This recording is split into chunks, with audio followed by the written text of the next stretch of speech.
नमस्कार व्यूवर्स। आज की जो हमारी स्पीकर है, वो एक बहुत ही ब्यूटीफुल स्टेट से जो मुझे पर्सनली बहुत पसंद है, दैट इज़ गुजरात। और जहाँ से हमारे ऑनरेबल प्राइम मिनिस्टर भी आते हैं और बहुत सारे ऐसे बड़ी हस्तियाँ आती हैं, जिनके लिए हम शत-शत नमन भी करते हैं और we have a lot of respect for them and lot of affection for them. So she is one of them I would say and her name is Miss Ritu Rathi. She is social activist is one identity, but under that tag, she has done n number of activities and wonderful events, which are exclusively focused on betterment of the society. And starting from adopting the kids, starting from empowering the women, and also helping people during the pandemic, as well as for the needy and underprivileged children. A lot of projects she has been involved into and active. So, how this journey started, and what is her future plans, and how she is getting her inspirations, all that we'll discuss with her today. So, let me formally welcome Rituji to my forum. So, Swagatam. Thank you so much, Ketki ji. It is a pleasure to be with you today. Pleasure is all mine, and thank you. And I must add here that Rituji is unwell, but I'm really grateful to her for sparing some time for this program. So, thank you for that as well. What I hear is like you have done your fashion designing, you have done your export technology degree, and also accounts. So generally, the mindset is take a professional career, and especially people from Gujarat are known for business. So Yes. why not export business, or why not something in fashion industry? Why social activism? See, Ketki ji, I would love to begin with just saying that, God has always been very, very good to me. I have been raised up in a family jahan, everything was quite settled, काफी सक्षम थे सभी लोग. So हमें छोटी छोटी चीजों के लिए कभी भी स्ट्रगल नहीं करना पड़ा. लाइक स्कूल फीस हो गए, ट्यूशन फीस हो गए, स्पोर्ट्स एक्टिविटीज हो गए. तो ये सब चीजें हमें काफी इजीली मिल चुका था लाइफ में. कहीं ना कहीं हमें ऐसा लगता था जब हम बाकी लोगों की स्ट्रगल को देखते थे, या बाकी लोगों की जो छोटी छोटी जरूरतों के लिए लोगों को इतना वेट करना पड़ता था, इतना कुछ होता था, तो ऐसा फील होता था कि क्यों ना, अगर आज भगवान ने हमें सक्षम बनाया है, तो जिंदगी में ऐसा क्यों कुछ ना करे जिससे कि हम सोसाइटी को दे पाए, स्पेशली उन लोगों को जिनको शायद बहुत हद तक जरूरत है. So apart from all my degrees, I always wanted to pursue, and I wanted, people to, like, after winning my Divine Mrs. India 2019 also, I had this dream, I never wanted people to appreciate my beauty. I always wanted people to appreciate my work. Beautiful. And above that, I always wanted कि जब हमारे बच्चे बड़े होना, they should know one thing, and I wanted to raise them seeing that, कि हमेशा सब कुछ लाइफ में लेने से नहीं बनता है, देने से बनता है. सो ये जो एक थॉट प्रोसेस है, ये मेरे अंदर बचपन से ही है. And my family is always been into lot of social work, we are into politics also. तो समाज से काफी पहले से ही हम सब जुड़े हुए हैं. So definitely I think the credit goes to my family, which has always taught me to give as far as possible, give the best to the society. So family is into social work, family is into politics, and that has been a very good backbone and inspiration for you to get into it completely. अच्छा, अभी आपने एक term use किया, divine Mrs India. Yes. हमने Mrs India सुना है, हमने miss India सुना है, हमने क्या बोलते हैं, मिस यूनिवर्स सुना है, पर ये डिवाइन मिसेस इंडिया मैंने कभी नहीं सुना है. एक्चुअली केतकी जी, इसमें क्या होता है ना, अलग अलग कंपनीज, जो नेशनलाइज्ड कंपनीज होते हैं, अपने अपने हिसाब से they keep on having this kind of contest, जहां वो सोसाइटी के काफी सारी महिलाओं को आगे ला सकते हैं. सो ये डिवाइन मिसेस इंडिया हुआ था 2019 में, जहां गुजरात में 500 फीमेल्स में से I was being chosen. Yes, and around 65 finalists थे from all over India, and ये contest दिल्ली में हुई थी for 3 days. Okay. And to be for those women who feel, कि ये सब women, ये जो contest होता है उसमें you have to be very working. I think 65 में से 64 women were working women. I was the only homemaker. So okay.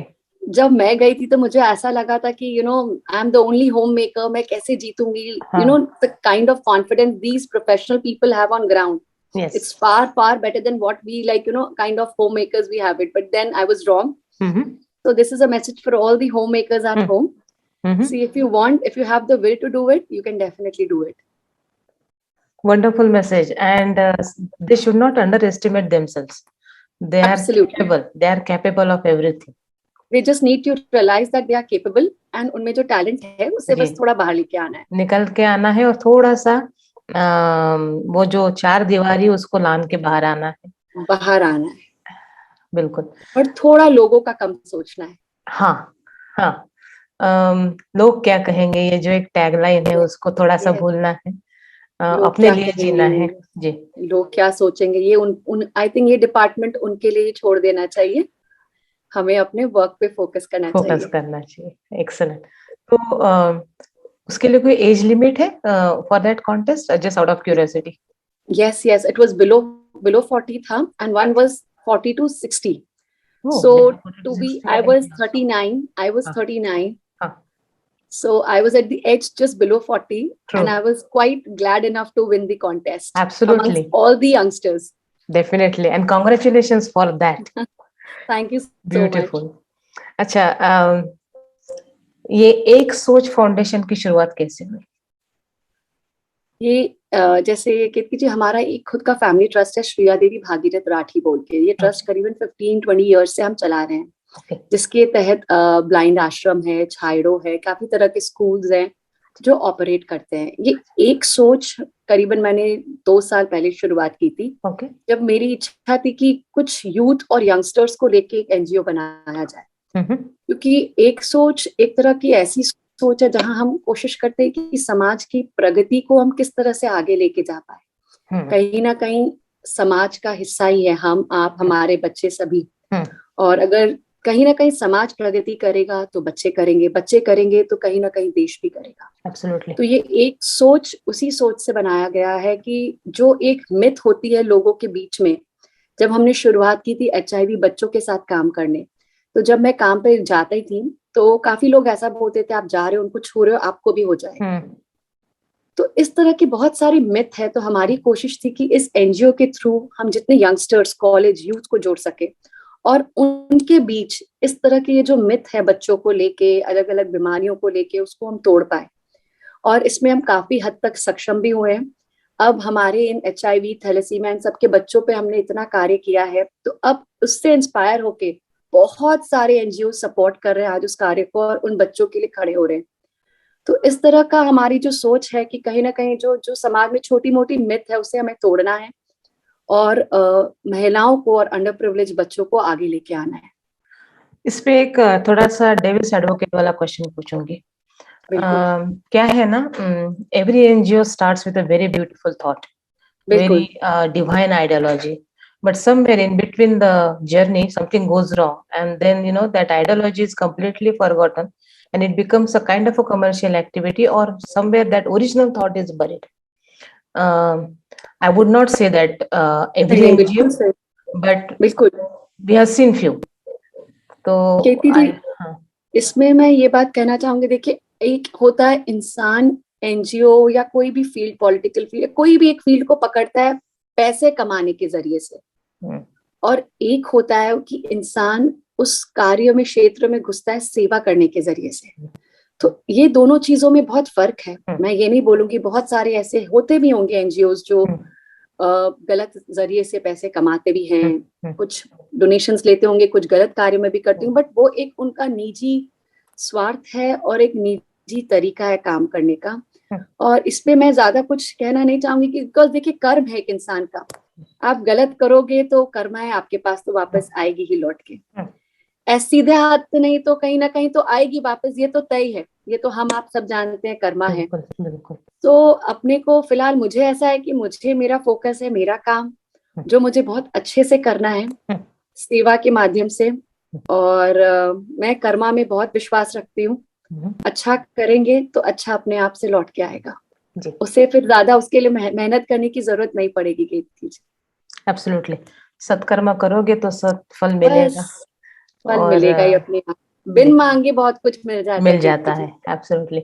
और जैसे आपने कहा ना कि हमें तो चीजें बहुत इजीली मिल गई है. We have been blessed people who did not have to Yes, struggle for things, but there are people, children specially, for whom every small thing becomes a big achievement.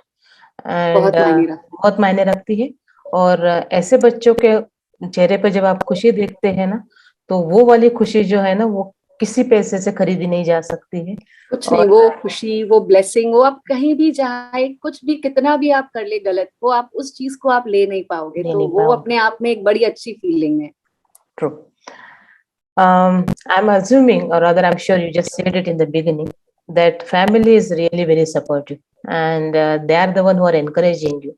बिल्कुल। So the credit goes to family. You already said it, that they are the one who have ये जो बीज उन्होंने डाला है वो उन्होंने ही डाला है, तो उसमें कोई बात करने वाली बात ही नहीं. ऐसा होता है कि प्रोफेशनल वीमेन जो होती है, वर्किंग प्रोफेशन, उनका एक प्रोफेशन होता है, एक टाइमिंग होता है, उसके बाद वो घर लौट आती है, and then they are with the family. But when you are in this social activity, जब आप समाज के साथ काम कर रहे हो, आपको not only time is something that you can not, you have to compromise with, but also you have to compromise a lot with the family life. बिल्कुल।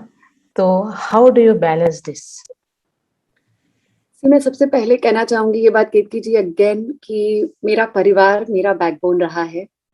मेरे माँ बाप ने तो मुझे बहुत प्यार किया ही है, सपोर्ट किया है। मेरे जो फादर इन लॉ है, मदर इन लॉ है, आज वो शायद मेरे लिए माँ बाप से भी बढ़ के हैं।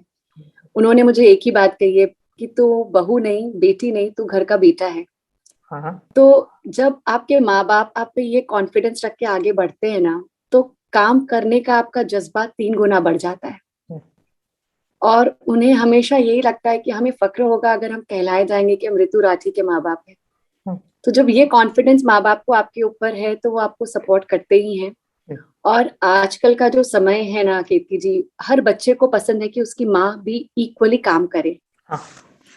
उसे उस फीलिंग में बड़ी प्राउड फील होती है। तो बच्चे भी ऐसे शिकायत लेके नहीं बैठते कि मम्मी आप हमें टाइम क्यों नहीं दे रहे, बिकॉज दे अंडरस्टैंड कि मम्मी क्या काम कर रही है, क्यों कर रही है, और इससे कितना इम्पोर्टेंट है सोसाइटी की तरफ हर एक इंसान को कंट्रीब्यूट करना।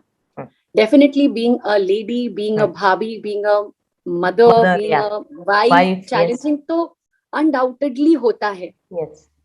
बट मैं ये नहीं बोलूंगी कि मैं अपने आप को 10/10 दूंगी, बट हाँ 10 में से 7 या 8 तो दे दूंगी, क्योंकि मैं परफेक्टली कोशिश करती हूँ कि पूरा बैलेंस बना पाऊँ परिवार और अपने काम के बीच में, और प्रायोरिटी सेट करूँ। जहाँ काम है वहाँ काम, और जहाँ परिवार है वहाँ परिवार।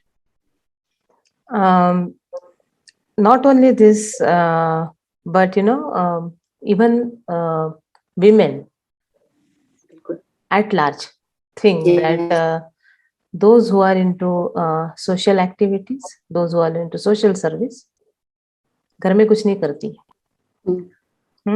और बेकार में घूम रही है, और इनको मतलब she wants to run away from the house responsibility. That's the reason she is keeping herself out of the house and in the name of social service. इस नॉर्म को आप क्या जवाब दोगे? कीर्ति जी, ये मैं तो इतना ही कहना चाहूंगी कि ये जो लोग कहते हैं ना, कुछ लोग औरतों के लिए बहुत अच्छा बोलते हैं, कुछ लोग बहुत बुरा बोलते हैं, कुछ थोड़ा अच्छा बोलते हैं, कुछ थोड़ा, मतलब ओपिनियंस से अगर हम अपनी राय बनाएंगे तो हम शायद गलत होंगे। एक औरत अपने आप में एक सृष्टि है। It's a universe and no one can define universe, it's infinite. खुद कहते हैं ना, शिव शंकर जी ने भी अपना नाम अर्धनारी रखा था। तो नारी की जो महत्व है और जो उसके गोल्स हैं, उसको समझ पाना बहुत आसान तो नहीं है। बट अगर हम इसको जज करना बंद करें और समझे, कहते हैं ना, आप किसी के भी जज करने से पहले उसके शूज में 2 मिनट जाके तो देखिए। आप उसके सिचुएशन में होते तो शायद आप क्या करते। किसी को भी जज करना बहुत आसान है कीर्ति जी, बट शायद उसके सिचुएशन में रहकर उसे समझना बहुत मुश्किल है। और हर औरत हो चाहे मर्द हो, सब में कैपेबिलिटी है। बट हम लोगों ने क्या है ना, एक मिथ बना दी है कि औरतों को तो क्या है, घर ही संभालना है, बच्चे ही संभालने हैं। वो काम पे जाएगी तो बच्चे अगर 90% में से 85% भी आ गया ना, तो वो पूरी श्रेय उस लेडी को चली जाएगी। बट अगर मिलजुल के कर ले सब तो बहुत काम आसान हो सकता है। और दोनों मिलके करें तो मुझे लगता है ज्यादा अच्छा है, रादर देन एक दूसरे को जज करे, एक हाँ। दूसरे पे नेगेटिव्स निकाले। अब वो समय नहीं रहा केतकी जी, मुझे लगता है मिलजुल के करेंगे तो वो परिवार सबसे ज्यादा सक्सेसफुल सुख रहेगा। और खुशहाली वाला रहेगा, बिल्कुल। और बच्चे सबसे ज्यादा बच्चे सीखेंगे। क्योंकि आजकल बच्चे चाहते हैं कि डैड के साथ साथ मेरी मदर भी वर्किंग लेडी हो। आज स्कूल में लेके जाते हैं ना केतकी जी बच्चे, तो वो प्राउडली बोलते हैं कि हाँ my mom is doing this. और ये अगर सिर्फ होम मेकर होते हैं ना तो उनको लगता है क्या मम्मा आप भी क्या तो कुछ बताएं। करो ना। हाँ। तो अग्री। ये मिथ तो लोगों को जज नहीं करना चाहिए, पहली बात। एक दूसरे को समझना चाहिए rather than judging each other, that is the best solution. और साथ मिलके आगे बढ़ेंगे तो उसका मजा ही अलग होगा।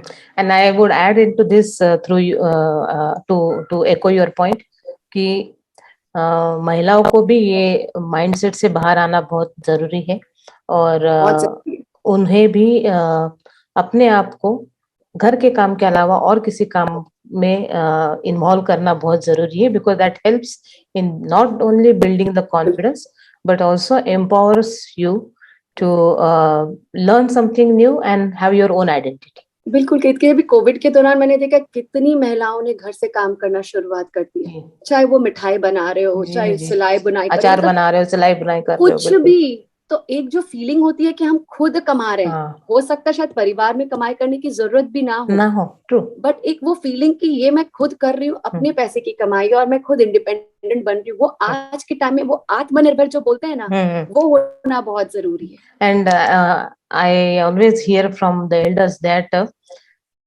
monetary satisfaction is not the satisfaction always we look for. There is something called this mental satisfaction also. So don't count your satisfaction in terms of money.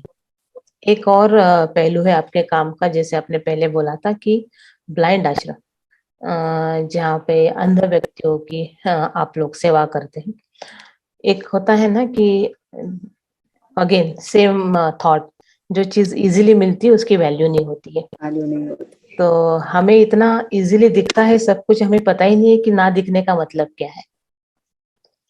तो बट ऐसा भी कहा जाता है कि जिस व्यक्ति का एक कोई अंग थोड़ा यदि कमजोर है तो दूसरा बहुत स्ट्रांग होता है। बिल्कुल बिल्कुल होता है। तो इसमें कैसा अनुभव है आपका इन लोगों के साथ काम करते हुए? केती जी, मुझे लगता है जिंदगी में हर इंसान आपको ना कहीं इंस्पायर करता ही है। बिल्कुल। आप सबसे कुछ ना कुछ सीखते हो, बट ये हो गई बात अपने आम नॉर्मल इंसानों। हाँ। एक होती है जो नॉर्मल इंसानों से भी जो एक सुपीरियर क्वालिटी होती है, वो होती है स्पेशली एबल्ड बच्चे। Enabled people, yes. और वो स्पेशली एबल्ड है ना, इसलिए नहीं होती कि शायद उनके शरीर के एक दो अंग अपने जैसा फंक्शन नहीं कर पा रहा है, बल्कि वो स्पेशली एबल्ड इसलिए क्योंकि भगवान ने उन्हें कहीं ना कहीं उसके बदले में कुछ ऐसी चीजें दे दी है जो कि एक्सीलेंट, क्या मैं आपको बोलूं, ब्रिलियंट होती है वो सब चीजें। ट्रू। तो वो जो उनके पास पावर है वो शायद हम और आप समझ भी नहीं पा सकते। बिल्कुल। तो ये जो अंधे बच्चे हैं, इनके अंदर आप समझिए ये नेशनल लेवल्स पे जाते हैं, म्यूजिक, ड्राइंग, सारे कॉम्पिटिशन्स। अभी अभी मैंने इनका ब्लाइंड क्रिकेट टूर्नामेंट करवाया था।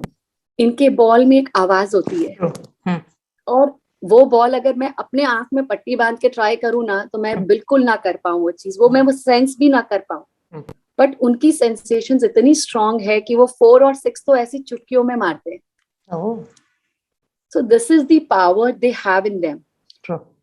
तो कहीं ना कहीं इन बच्चों के साथ रहना से आप ये तो सीख ही रहे हैं कि उनकी लाइफ कितनी चैलेंजिंग है, उसके साथ साथ आप ये भी सीख रहे हो कि जिस जीर से वो जिंदगी को जीते हैं ना, ट्रू, उनके साथ रहकर वो चीज को महसूस करने का मजा ही कुछ अलग है।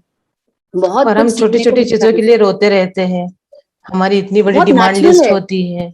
बहुत नेचुरल है केतकी जी, वो हमारे और आपके तरह है ना, पॉलिटिकल नहीं है, डिप्लोमेटिक नहीं है। उनको अगर हंसी आएगी ना तो ही वो हंसेंगे। Very true. आप बोलोगे तो भी वो कुछ रिएक्ट नहीं करने वाले। Very true, very true. तो दिस इज देयर इनोसेंस, वो उनके अंदर ऑटोमेटिकली फीडेड होता है ये सब चीजें। Very true. मूड होगा तो हंसेंगे, मूड होगा तो रोएंगे, तो वो अपने मर्जी के मालिक है। So this is the best thing they have in them, and काफी कुछ उनसे सीखने को मिलता है। कहते हैं ना, शायद लाइफ में मैं पूर्ण ना हूं, बट मे बी उनके साथ रह के संपूर्ण बन जाए। Very तो true. वो एक फीलिंग तो अपने आप आप में ऐसा बहुत कोई अच्छी है। do you have some projects which will empower them, like make them come to the mainstream, some activities? Absolutely, हमारे कुछ ना कुछ प्रोजेक्ट्स तो देखिए चलते रहते हैं, उनको लेके स्पोर्ट्स में, नेशनल लेवल्स पे, मतलब हर जगह हम उनको पार्टिसिपेट करवाते हैं, इक्वली रखते हैं on par with other kids. Okay, good. Plus अभी हमारा एक और प्रोजेक्ट आ रहा है जहां हम दिव्यांग बच्चों के जिनके हाथ नहीं हैं, हम उनको हाथ लगवा के दे रहे हैं। Okay. तो ये भी अभी हमारा प्रोजेक्ट आ रहा है। तो इस तरह के बच्चे जिनके जन्म से हाथ नहीं है, हम उनको हाथ लगा के दे रहे हैं ताकि वो अपनी नॉर्मल जिंदगी जी पाए। Very true. यस। तो इस जो ये दिव्यांग बच्चे हैं या अंडर प्रिविलेज्ड बच्चे हैं, इनके तरफ कहीं ना कहीं एक हम लोगों का, पूरे एनजीओ का, हम सभी का एक सॉफ्ट कॉर्नर हमेशा रहता ही है। और इनको ना सिंपैथी की आवश्यकता नहीं होती है, बिल्कुल नहीं है, और उनको पसंद भी नहीं होता यदि कोई उनको बिल्कुल इस नहीं। तरह से दे देखे। Don't like it, They they don't don't like like it. It. They simply don't like it. Very true. वो they love to be with you, वो खेलेंगे, आपको मारेंगे भी, हाँ। क्रिकेट भी खेलेंगे, आपको हिट भी करेंगे, आपको आके हक भी हक भी करेंगे, बट वो करेंगे। उनका एक तरीका है अपना इमोशंस को जताने का। Very true. As you said, बहुत they're नेचुरल natural. होते हैं, Yes, they're बहुत नेचुरल इमोशंस होते हैं, हम्म। जो हम और आप जैसे लोग अगर समझ जाए तो इससे अच्छा तो कोई फीलिंग ही नहीं है, मुझे लगता है। बिल्कुल बिल्कुल। एक बात इस पे पूछनी थी कि आपने आंगनवाड़ी के भी कुछ बच्चों के साथ काम कर रहे हैं, तो आंगनवाड़ी के बच्चे क्या are they from kind of under privilege obviously, but Yes. Orphanage something like kind of? हाँ, काइंड ऑफ। कुछ एक के माँ बाप भी होते हैं बट वो सक्षम नहीं होते नहीं हैं, तो होते छोड़ के हैं। चले जाते हैं। उनको लगता है कि खुद का जीना नहीं कर पा रहे तो हम बाकियों का क्या करेंगे, तो वो वहां पे छोड़ के चले जाते हैं। तो आंगनवाड़ी में भी हमने काफी बच्चों को अडॉप्ट किया है, और इसमें काफी हद तक हमारे जितने भी फ्रेंड सर्कल्स है, हमारे कजन्स, परिवार वालों ने बहुत सपोर्ट किया है, क्योंकि काफी लोगों ने मिलके काफी सारे बच्चों को अडॉप्ट किया है। इसमें करना कुछ नहीं होता, आपको साल में जाके महीने में एक बार आप विजिट करके आगे उनकी क्या जरूरत है, पौष्टिक आहार हुआ, टॉयज हुए, कपड़े हुए, ये तो हर इंसान थोड़ा बहुत तो दे ही सकता है। एब्सोल्युटली। तो इस तरह से आप अगर एक एक बच्चे को भी अडॉप्ट कर ले तो, और बहुत ज्यादा इसका कुछ खर्चा भी नहीं होता है, आपके पास हर चीजें आपके घर में, आप हर एक इंसान एक बच्चे को तो अडॉप्ट करके उसके पौष्टिक आहार का तो ध्यान रख ही सकता है। कभी फ्रूट्स जाके दे दिए, कभी उसके महीने भर का दूध का आपने करवा दिया है, मतलब हर छोटी मोटी चीजों का आप जो एक बच्चे के लिए कर पाए, तो ये एक ऐसी इनिशिएटिव है जो मुझे लगता है कि हर इंसान को लेना चाहिए। अपने चाहते हैं थिएटर्स जाते हैं, घूमने फिरने निकलते हैं, पैसे यूं ही खर्चे करके आ जाते हैं। बिल्कुल बिल्कुल। तो अगर आप साल भर में एक बच्चे का भी अगर आप पूरा पोषण देख रहे हो, तो आप एक बच्चे को कहीं ना कहीं पूर्ण रूप से काबिल बना रहे हो। तो ये एक थॉट प्रोसेस है, बस इतनी है कि लोग अभी तक पहुंच नहीं पा रहे हैं। लोग क्या बर्थडे एनिवर्सरी पे जाते हैं, ऑर्फनेज में 5,000 का खाना, 10,000 का खाना, 2,000 का खाना, पर मेरा ये कहने का मतलब है कि बहुत सारे ऑर्फनेज अब ट्रस्टीज चला रहे हैं, वहां जरूरत नहीं है। ट्रू। ओवररेटेड है खाना, मतलब मैं जाके पूछती हूँ तो साल भर का खाना वहां पे लिखवाया हुआ पड़ा है। तो मेरी अपील है लोगों से कि ऐसे आश्रम्स पे जहाँ पे ऑलरेडी ट्रस्टीज चला रहे हैं, उसको प्रॉपरली चल रहा है, सब कुछ है, वहां जाके समय और पैसा ना वेस्ट करें, ऐसी जगह जाइए जहाँ जरूरत है। ऐसे आंगनबाड़ियों में गवर्नमेंट के जो छोटे मोटे जगह हैं जहाँ पे आंगनबाड़ीज है, या काफी सारे स्लम एरियाज हैं जहाँ बच्चों को सही मायने में जरूरत है, ट्राइबल एरियाज हैं, उन सब जगह पहुंचे। अगर आप नहीं पहुंच पाए तो आप मुझे कांटेक्ट करिए, एक सोच एनजीओ को कांटेक्ट करें, मुझे कांटेक्ट करें। मैं I will make it a point कि आप उस जगहों पे पहुंच पाओ, और जो आपका पैसा है सही जगह जा पाएगा, और सही मायने में जिन बच्चों को जरूरत है पौष्टिक आहार की या प्रॉपर स्कूलिंग की, आप उन तक दे पाओगे। हाँ, ये पॉइंट मैं अभी आपको पूछने वाली थी कि क्या होता है ना, why do people go to this ready-made available setup? Because they know that definitely it's going to get used, but they don't know how to reach to the person. They want to help to many people, but they don't know whom to reach, if at all they want where to utilize their money. If they know the source and they know where to go, they'll definitely like to help. So I think this is a very good thought that you have given them another option.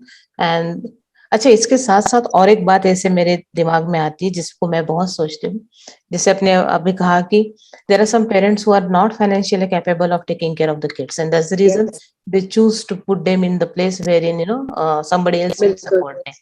Yes. How about addressing the problem at the root, कि जहाँ पे ये awareness दिया जाए, क्योंकि क्या होता है, education makes a lot of difference. lot of difference. That teaches you that not only right and wrong, it also gives you wisdom कि आपको फैमिली बनानी है नहीं बढ़ानी है, ये सब बातें जो है वो इन सेक्टर के लोगों को नहीं समझती, नहीं समझ आता। तो इस पर भी काम करने की आवश्यकता है, ऐसा आपको लगता है? बिल्कुल बिल्कुल बिल्कुल। देखिए, अवेयरनेस प्रोग्रामिंग स्पेशली विलेजेस में, छोटे छोटे जगहों में तो बहुत ज्यादा जरूरत है। अभी हम लोग इसी एरिया पे वर्क भी कर रहे हैं, काफी सारे अवेयरनेस प्रोग्राम्स भी लेके आ रहे हैं, कर भी रहे हैं काफी सारे एरियाज में फैमिली प्लानिंग। बट कहीं ना कहीं है ना, मैंने इतना समझा है कि पेरेंट्स की कमजोरी है। माँ बाप कमाई करते हैं, बट उनको दिख रहा है आज ये आंगनबाड़ी है, आश्रम है, उनको इजी वे आउट दिख गया है। उनको लगता है बच्चों को लो और यहाँ पे डाल दो, हमारा तो बोझ कम। उनको खाना पीना मिल रहा है और वो सिक्योर्ड है, बढ़ रहे। हाँ। तो अब ये जो तरीका है ये कहीं ना कहीं गलत है, इसलिए अब आंगनबाड़ी या इस तरह के लोग भी बहुत सोच समझ के बच्चों को ले रहे हैं, क्योंकि ऐसा ना हो कि भाई आप एक तो ऑर्फन हो, आपके माँ बाप नहीं है, तो आपको ये जगह दिया जा सकता है। आपके माँ बाप है, आपके पास माँ बाप कर भी रहे हैं, कुछ ना कुछ काम तो कर ही रहे जी। उनको लग रहा है हमारा पैसा बच रहा है, हम इसको आश्रम में डाल देते हैं। वो अटैचमेंट वाली है नहीं बच्चों के साथ, बस ठीक है एक बोझ है, बोझ को हटा दो।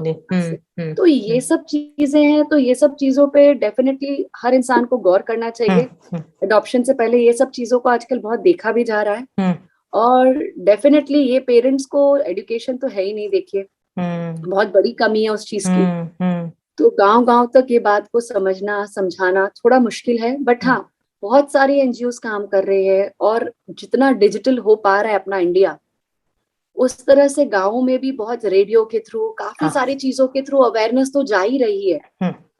But again, a lot of things are to be done. And it is very sensitive matter. I agree with you. Very very sensitive. हाँ, आप किसी पर इम्पोज नहीं कर सकते इस बात नहीं कर को, सकते, और इसको समझना समझाना बहुत बड़ा टास्क है। और जैसे आपने कहा, हाँ, एक माँ बाप फुटपाथ पे पर 6-6 7-7 बच्चे कर रहे हैं, एग्जैक्टली। ये एक इतनी माइन्यूट चीज है कि इस पे एकदम नोच नीच तक जाना थोड़ा डिफिकल्ट है, बट हाँ स्लोली स्टेडली इतना मुझे विश्वास है कि अगर धीरे धीरे इस पे हर इंसान थोड़ा थोड़ा काम करे, काफी सारे एनजीओज और जो अपना डिजिटल मार्केटिंग है जो हर जगह जा रहा है, छोटे छोटे गाँव में भी जा रहा है, तो वो कहीं ना कहीं इसका असर आएगा धीरे धीरे। बिल्कुल, और आई थिंक इस पे और भी ज्यादा सक्रिय काम करने की बहुत आवश्यकता है, बहुत ज्यादा जरूरी है। इंडिविजुअल लेवल पे, सोसाइटल लेवल पे इस पे काम करने की आवश्यकता है, क्योंकि इसमें ना इमोशनल इन्वॉल्वमेंट होना बहुत आवश्यक है, क्योंकि आप और मैं फुटपाथ पे पेरेंट्स पे जाकर नहीं बोल सकते हैं, नहीं कर सकते। हाँ, आप 6 बच्चे 7 बच्चे हम नहीं संभालेंगे, नहीं कर सकते, ये अब हम नहीं बोल भी नहीं सकते, क्योंकि ये उनका एक पर्सनल कॉल है। एग्जैक्टली, और दे विल क्वेश्चन यू कि आप कौन हो बोलने वाले।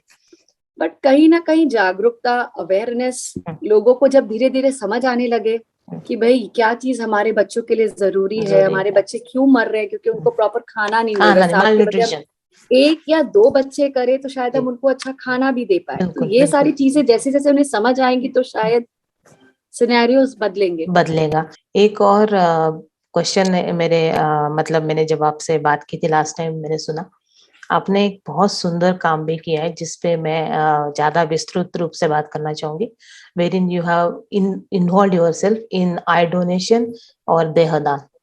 तो ये बातें ना हमने एक कोविड के दरमियान ही शायद देखा था, गुजरात में ही एक छोटा बेटा किसी कारणवश देहावसान हो गया, और उसके ऑर्गन्स बहुत ही नेक काम उस फैमिली ने किया कि डोनेट किए, और जिससे वो बच्चा कहीं ना कहीं है और सबके साथ जुड़ा हुआ है, एक फीलिंग वो उसके साथ जी रहे हैं। तो ये वाला काम एक तो बहुत सेंसिटिव है, एट द सेम टाइम बहुत डेलिकेट भी है, क्योंकि इसमें व्यक्ति इन्वॉल्व होता है। और पहले तो ये बताइए कि if someone wants to donate body, तो उसकी प्रोसीजर क्या है, एंड सेकंड थिंग क्या क्या चैलेंजेस आ सकते हैं? देखिए इसमें चैलेंजेस कुछ भी नहीं है। आई डोनेशन, ऑर्गन डोनेशन आज के टाइम में चैरिटी, हम जब तक जिंदा है हम चैरिटी करते रहते हैं जी।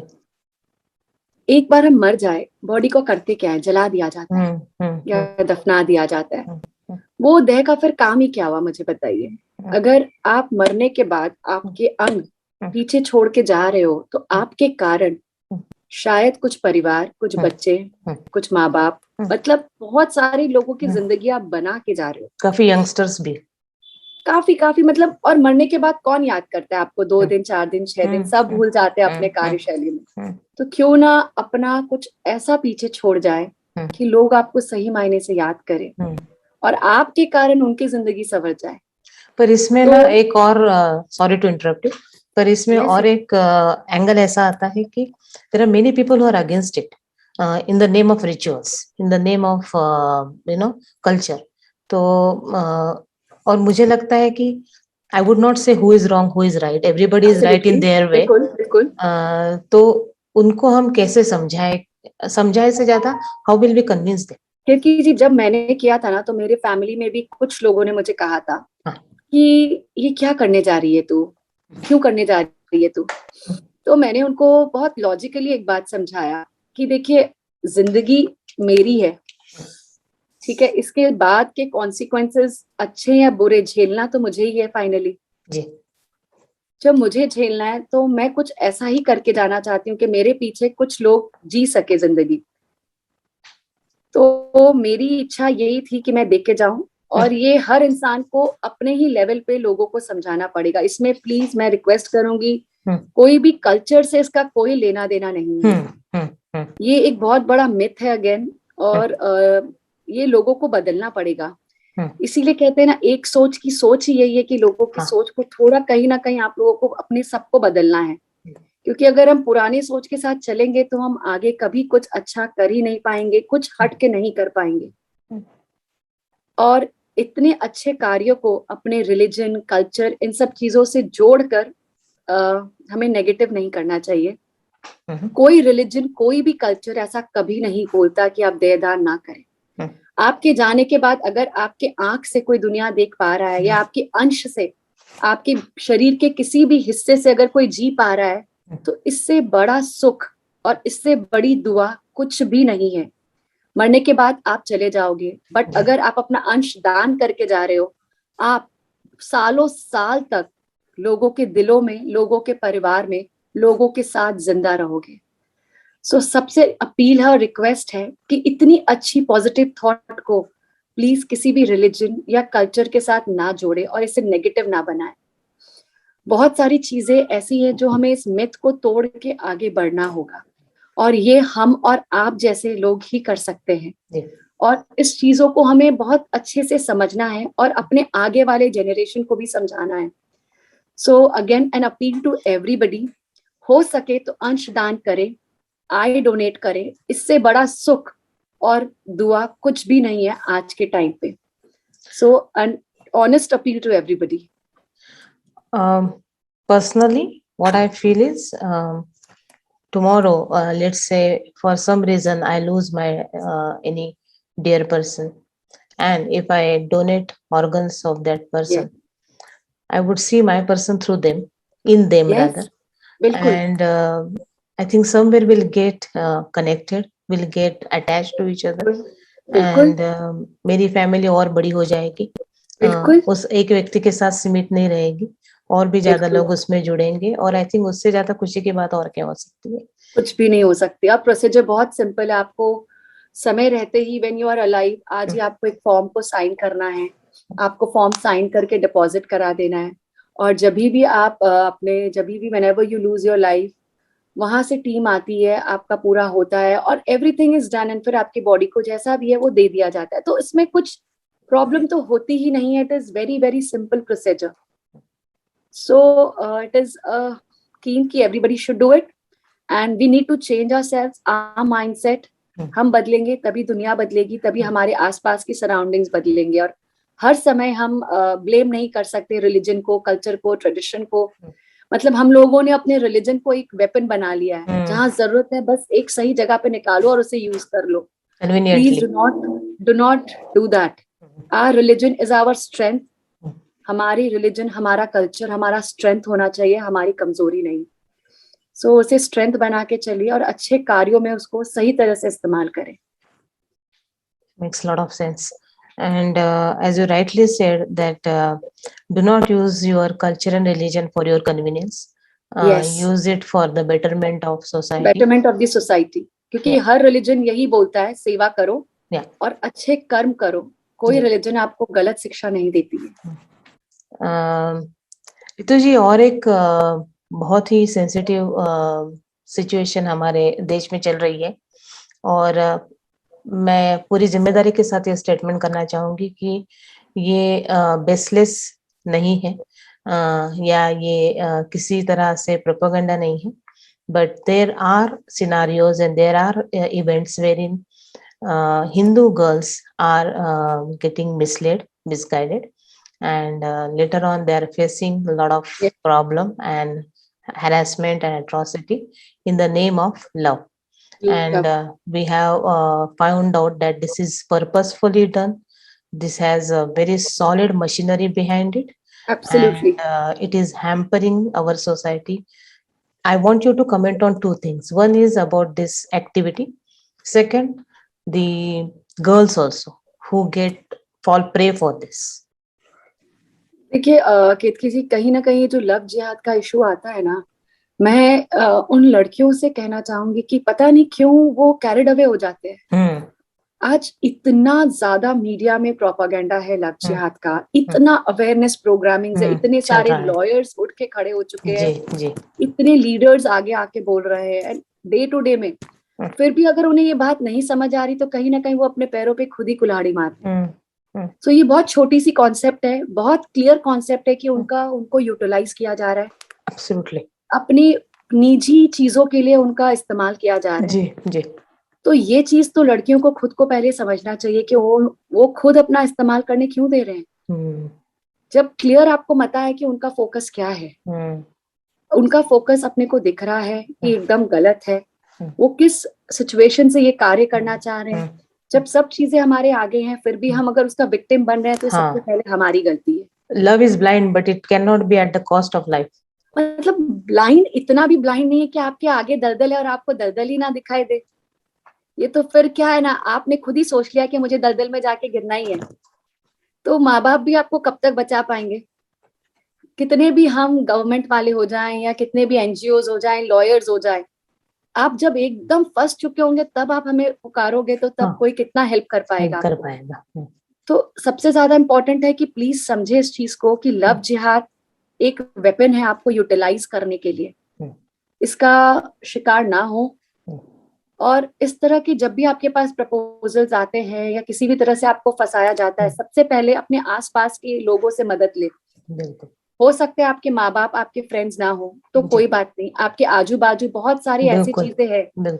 आजकल पुलिस जो लेडी शी टीम्स होती है वो भी बहुत हद तक आपको बहुत अच्छा मदद करते हैं। बिल्कुल। तो जो पुलिस की महिला टीम है, महिला लॉयर्स हैं, उनकी मदद लीजिए, लॉ के थ्रू जाइए, कोई कुछ भी नहीं बिगाड़ पाएगा आपका। बिल्कुल।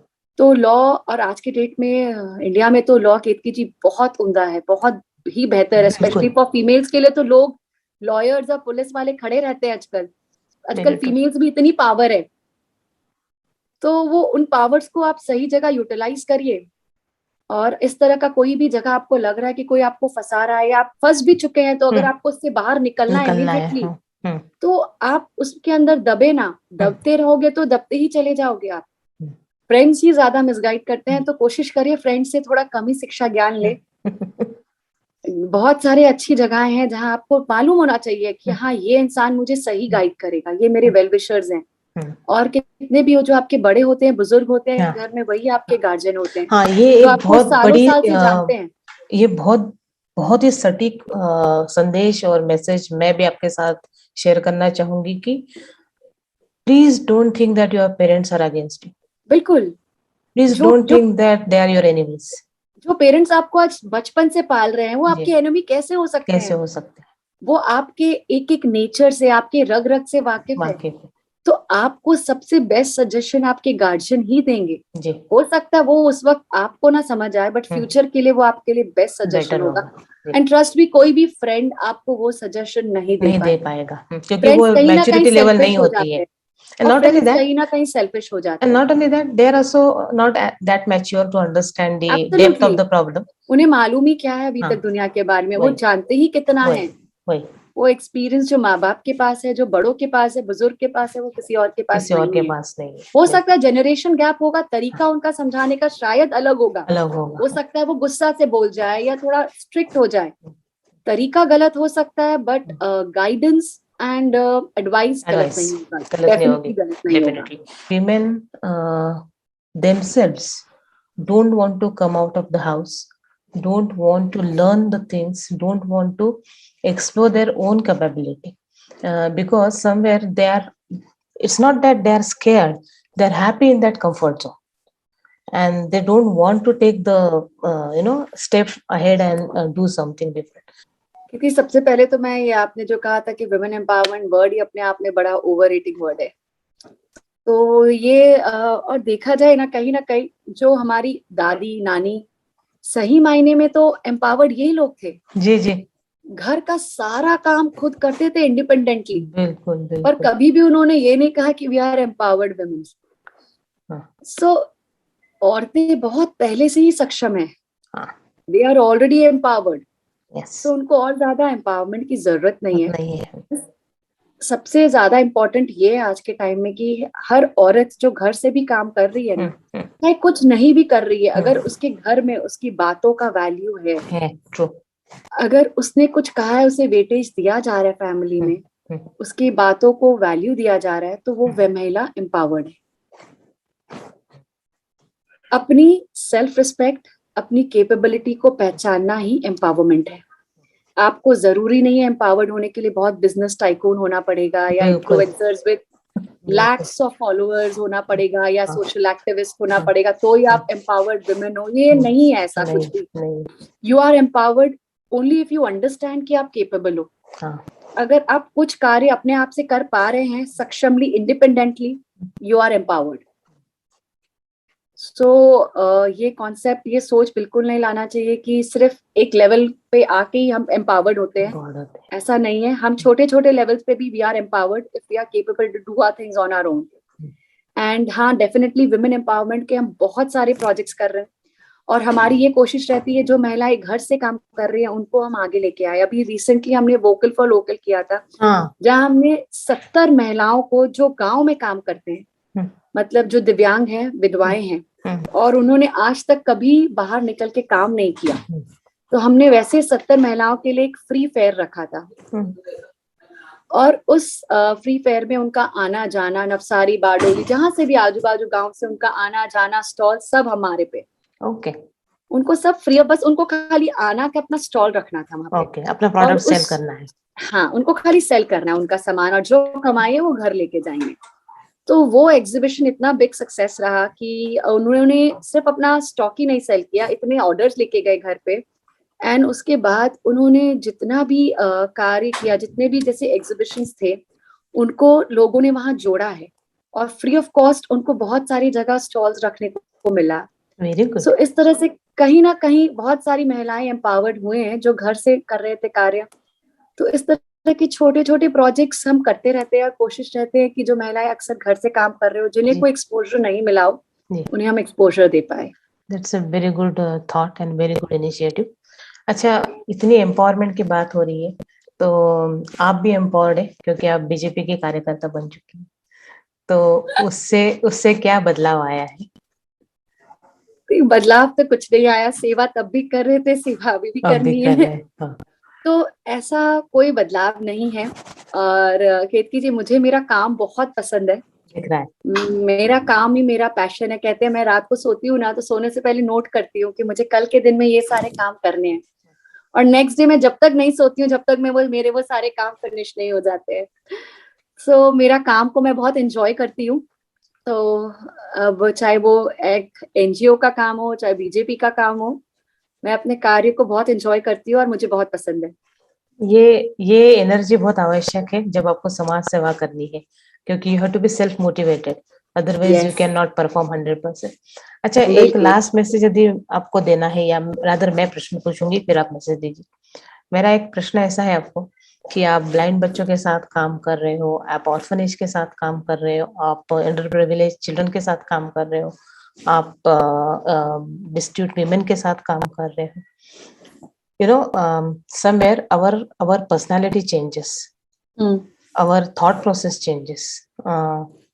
What do you want to share with us? Like this particular episode or this particular experience has been a very impactful.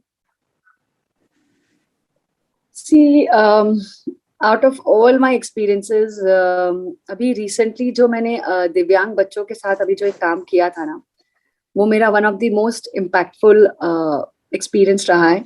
जब मैं उनके हैंड्स के मेजरमेंट्स वगैरह ले रही थी और जब उनके व्यू पॉइंट्स में समझ रही थी ना केतकी जी, उन्होंने मुझे, एक बच्ची की इतनी सी हाथ है, उसने इतने से में मेहंदी लगा के रखी है, तो मैंने उससे पूछा तो पूरे हाथ आ जाएगी तो क्या करूं, मतलब मैं पूरा मेहंदी लगवाऊंगी। बच्ची के दोनों हाथ नहीं है, तो उसने यही बोला जैसे मेरे हाथ आ जाएंगे मैं सबसे पहले कंघी करूंगी। मैंने साल का भी अपने कंघी किए ही नहीं है बालों से। तो मतलब मैं लिखना चाहती हूँ, मतलब ये जो एक्सपीरियंस बच्चों के साथ जो शेयर करते हैं ना, ये चीज मुझे दिल से बहुत टच करती है और मैं अपने आप को बहुत कनेक्ट कर पाती हूँ इस तरह के कार्यों से, और कहीं ना कहीं बड़ा सुकून मिलता है। क्योंकि बिल्कुल, आप रियलिटी चेक होता है डेली आपका कि एब्सोल्युटली। जैसे अभी आपने कहा कि किसी ने कहा कि मैं कंघी कर सकती हूँ, ये बात हमें स्ट्राइक भी नहीं करती है। बिल्कुल। कोई लास्ट मैसेज जो आप यंगस्टर्स को देना चाहोगे? I think the only message I would love to give is, आजकल स्पेशली कोविड के दौरान काफी लोग, काफी youngsters, they have taken part towards wrong means. कुछ एडिक्शंस, कुछ डिप्रेशंस, कुछ अलग अलग चीजों में घुस चुके हैं कोविड के दौरान। जितना मैंने स्टडी किया है, जितना समझा है, छोटे छोटे बच्चों को डिप्रेशंस होने लग गए हैं, लॉट ऑफ प्रेशर्स। तो एक मैसेज मैं सबसे कहना चाहूंगी कि प्लीज अपने ऊपर कॉन्फिडेंस रखें। Life is very very beautiful and youth is the present and the future of tomorrow. आपके पास इतनी एनर्जी है, इतना जोश है, इतना होश है कि आप बहुत कुछ अच्छा कर सकते हैं। अपनी चीजों को सही ट्रैक पे लेके आइए और सही दिशा पे लेके जाइए। The country needs you, the society needs you, above all your parents, they need you. तो उन सब का सोच कर जी भर जियो, हंस के जियो। दैट्स द बेस्ट मंत्र of life. And this is a phase, it will also pass through. Nothing is Everything permanent. will go off. Yeah, nothing is permanent. जैसे खुशियां नहीं ज्यादा दिन तक चलती, वैसे दुख भी ज्यादा दिन तक नहीं चलते। बिल्कुल बिल्कुल बिल्कुल। तो शाम के बाद सवेरा होना ही है, तो उसी आशा के साथ जिएंगे तो आनंद से जिएंगे, और आपके आजू बाजू का वर्ल्ड भी आप खुशहाली से भर देंगे, वरना फिर nobody is going to miss you after certain time. So Absolutely. बिल्कुल बिल्कुल, है ना? Thank you so much, and it was pleasure talking to you. Wonderful talking to you. But I wish you all the best and very good health. And also, please take care of yourself, because today also you are not well. So I hope that all of positivity and all the bright, wonderful vibes will recover you fast. Absolutely. All your wishes will recover me soon. Thank you. Take care. Thank you, Ketki ji. Thank you so much. Namaskar.